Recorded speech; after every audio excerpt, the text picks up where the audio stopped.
Well, Brad, for me, it sort of feels like you've been around for 20 years. Yeah. You know what I mean? Definitely, yeah. I mean, the first time we talked, I think were you 12 years old? I think so. And I just got news that you had verbally committed to the University of Oklahoma. So that was kind of, nowadays we're hearing about that more and more, but you were one of the first ones to really jump on board that early. Mm-hmm. You just talk about what you remember from doing that? Yeah, just, you know, Coach Hibble, I emailed him whenever I was 11, and, you know, I always wanted to go to OU, and, you know, that's the only place I wanted to go, and emailed him when I was little, and he decided to come out and watch me. I told him, you know, hey, I was #1 ranked 5th grader or whatever, you might want to come watch me sometime. And he came out and watched me, and he liked me, I guess. So it's a long time ago, it seems like, but almost there. Was it been about, what, 5 years or so? Is that about right? I think so, yeah, like that? 5 years. Yeah. The decision was really pretty easy. I mean, your background, your family's all pretty much Sooners, right? Yeah. Yeah, my parents went there, my grandparents went there. It's just, it's all, I mean, it's in my blood. So you were probably going to go there whether you played golf Yeah. or studied engineering, right? Yeah, pretty much. I mean, that was the only place I was going.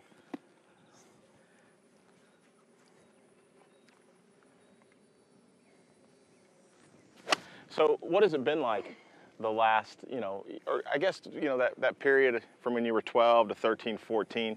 I know you were ranked, you know, in the national rankings, were ranked like 568 or something like that, which is pretty good for a 12-year-old. Yeah. And, you know, you climbed the ranks and you got all the way into the top 10. Can you just talk about what that was like and maybe the pressures, if you felt like you had any pressures from your decision early on, or just what that was like? Yeah, I mean, I was lucky. I was always big for my age. I was able to hit it a lot further than the other kids when I was 11 and 12. And finally I started playing in the Legends Junior Tour in Texas. I started playing up to the 14 or the 15 to 18 age group. And that's what really helped my game, you know, progress to, you know, where it is now. Because I was hitting, back in the older tournaments, I was hitting driver wedges all day.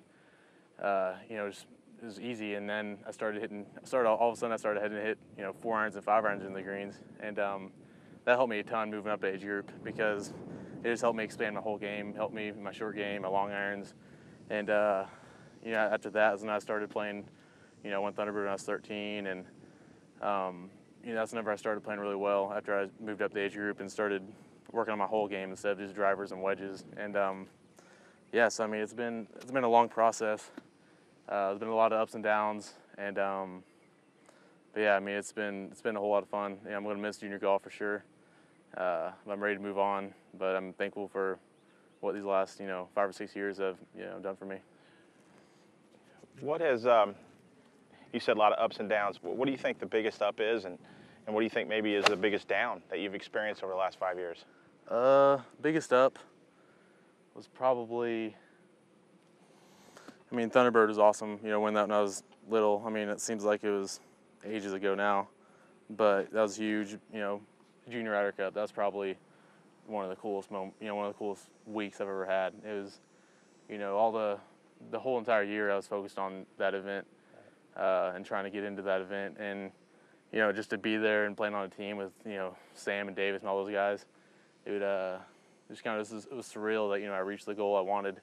That was a great feeling. And the down is just, it's been anytime you don't win, right? Yeah, exactly. Yeah, I just had a little rough stretch from this past November to, I guess, April to Sage Valley. It was kind of the last tournament I played really bad at. I lost my, you know, swing off the tee for a while, and I got way too technical. I've always been a really field player, and I got really technical with things, and it just, my mind was in jail, you know, whenever I was over that ball. And finally I just kind of released all of it. Now I just think of hitting the back of the ball pretty much. So, you know, it's helped me a lot. But, you know, even though there was a lot of, you know, it was 6 months, I guess, of terrible golf, I learned a lot from it, and I think I'm a lot better golfer now. What would you know, for another player out there, a junior, coming along like you, whether it's, you know, female, male, what would you say to them as far as the process that you went through? What would you have done differently, maybe? I mean, would you have taken more time off? Would you maybe concentrated on something else? Anything that comes to mind that you look back and go, well, I wish I would have done this a little differently? Yeah, maybe take a little more time off in the summer, just because I love playing tournaments. I really do. But in the summer, when it's just, you know, we're always playing in the South, it's always hot, and you just get so worn out pretty easily. And I'd say maybe play a little less in the summer, just kind of focus on a few more just select tournaments that you want, and then just enjoy it. I mean, I feel like I enjoyed every second, but it's just, you know, junior golf only happens once. Luckily, I was able to, you know, live on the AJGA for pretty much 5 years, and but yeah, just enjoy junior golf. It goes by so quick. I can't imagine only playing it for a couple of years. You know, I was playing it for a long time, but yeah, you just gotta enjoy every moment of it. It's a lot of fun.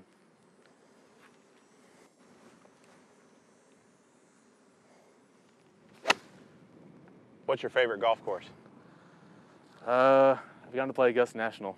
Okay, well, So that kind of steals the show. But other than Augusta, probably it's a tough one. Did you keep score at Augusta? I did. I shot 3 over.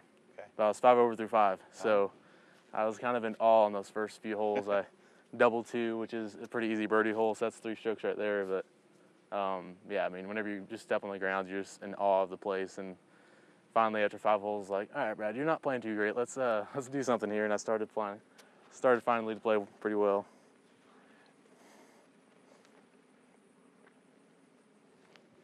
What's your lowest round?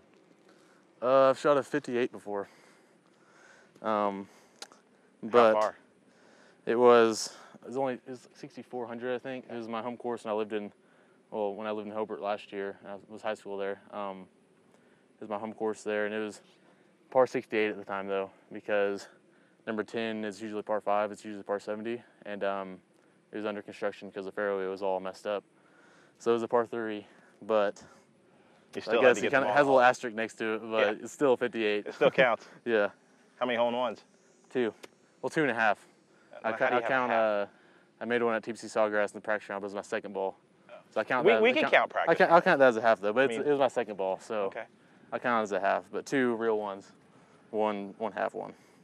So we've talked a little bit about the last 5 years and you know, kind of the stuff you've been through. What's the next 5 years look like for you if you were to write your story a little bit? What are you visioning? Obviously headed to Oklahoma this fall. Going to Oklahoma this fall. I want to, you know, first things first, I want to win a championship with the team. You know, he's only had 1 national championship on the golf team, and I'd like to put 4 more rings on my hands from that. That'd be you know, that's the most important thing is the team championship, and then obviously an individual championship would be really cool. Just you know, you can't. I mean, not many people get to say they've won the national championship as an individual, and obviously all the perks that come with it. And you know, hopefully, you know, I plan on staying 4 years, and I don't want to skip college. It's a once in a lifetime opportunity, and I have 4 more years to make my game even better than it is now, and so I don't want to skip it. And hopefully after that, you know, I'll get some time on the PGA Tour. So that's the plan.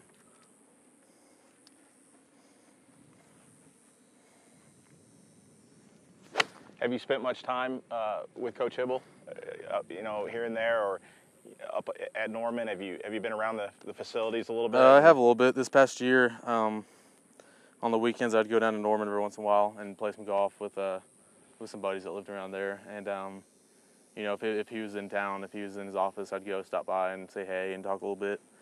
So yeah, I've been talking to him a little bit, been texting a little bit. So we've been in touch, and he's an intense character. Yeah, he is. He doesn't like to lose. No, he doesn't. He's probably one of the most competitive guys I know. He is. He really is.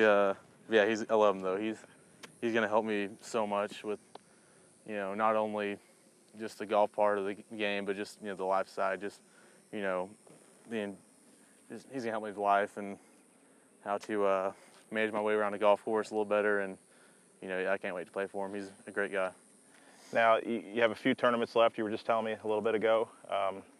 Good to see that you're still going to play some junior golf, leading. You know, a lot of guys don't play that last summer, but you're going to. You know, what do you got planned in the next month or so? I mean, what are you hoping to accomplish? Your game's starting to come around a little bit. You said. Yeah, it is. It's I didn't play as well this week. the first round I didn't play well. Yesterday and today, I actually felt like I played a lot better.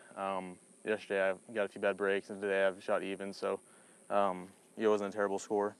But I have the next one up is US Junior Amateur in a couple weeks. Just down the road, I think 5 minutes, and then Wyndham Cup up in North Carolina. It'll be my last AJGA, so that'll be a good one to end on. And after that, I'll do Junior PGA. You had you said that your one of your favorite memories was playing in the Junior Ryder Cup. Mm-hmm. Who's the one person that you've been fortunate enough to meet through golf that you'll remember forever? I think I've gotten to play with Jordan Spieth once, and he's such a great role model. He's just a great guy who, he's not cocky at all. He's down to earth. Obviously, he's a great golfer, and I played golf with him at one time, and I've seen him at a couple. I saw him at the Byron Nelson, saw him at the Ryder Cup, and he just treats me as if he's my best friend almost. He's just a great guy, and he treats people with respect, and he always has a great game. He's a great guy to look up to, and then Rory, with the he's a great guy too. Met him at the Ryder Cup, and then obviously the arm wrestling competition at Sage Valley. The whole arm wrestling. Yeah, but at least it's his ankle that's hurt right now, not his arm, right? Maybe his ankle got hurt while he was trying to get it back, but yeah, he's a great guy too. He's two great guys to look up to. Not only because they're golf, but the way they treat people. So. All right. Well, thanks for spending the time, Brad. No problem. Hit one more and hit it good.